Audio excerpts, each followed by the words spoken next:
उ दोनों लड़कियन के कुछ पता चलल? अरे भैया वो दोनों तो सुनर चाची के घर में ही रहत बाड़ी। अच्छा, सुनर चाची के घर में। फिर तो के चक्कर वक्कर में मत पड़ो। आज गांव का मेला है। ठीक कह तरह। वो जरूर मेला जाइहन।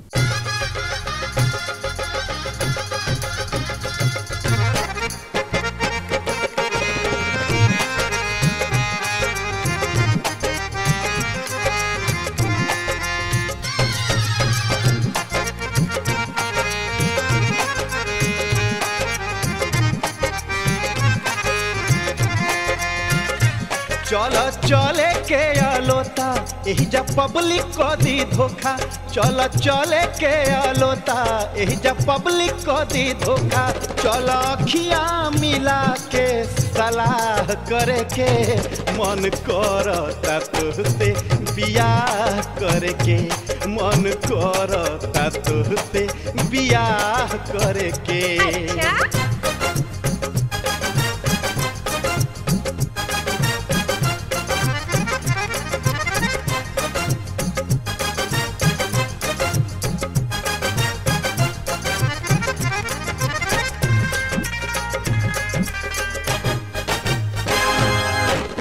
हमारा से अखिया लड़ैबू।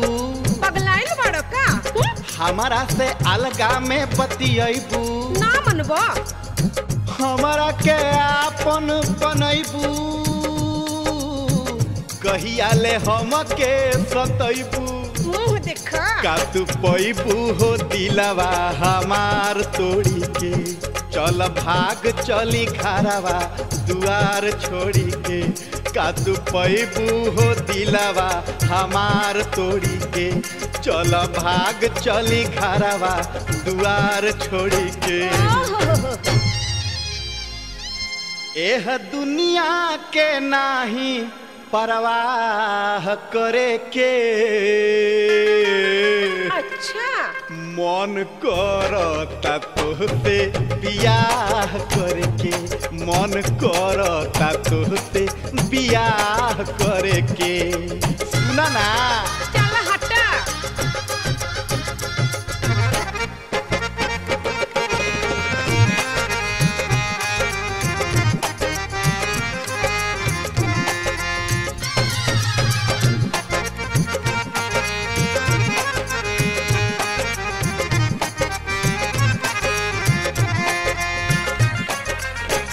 कहत तहरा घरे आई। ना दादा ना।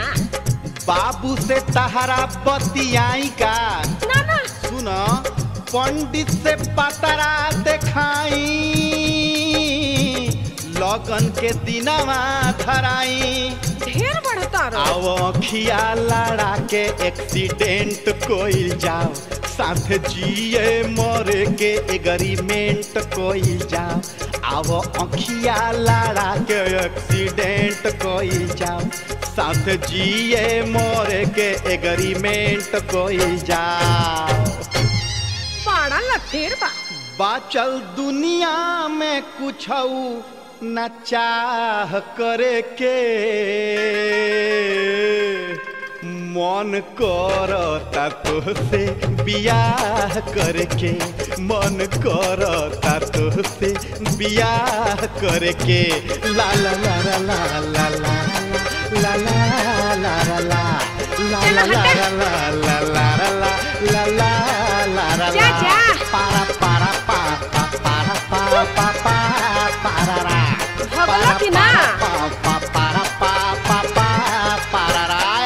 सुना सुना। लड़के देखते पगला झलका।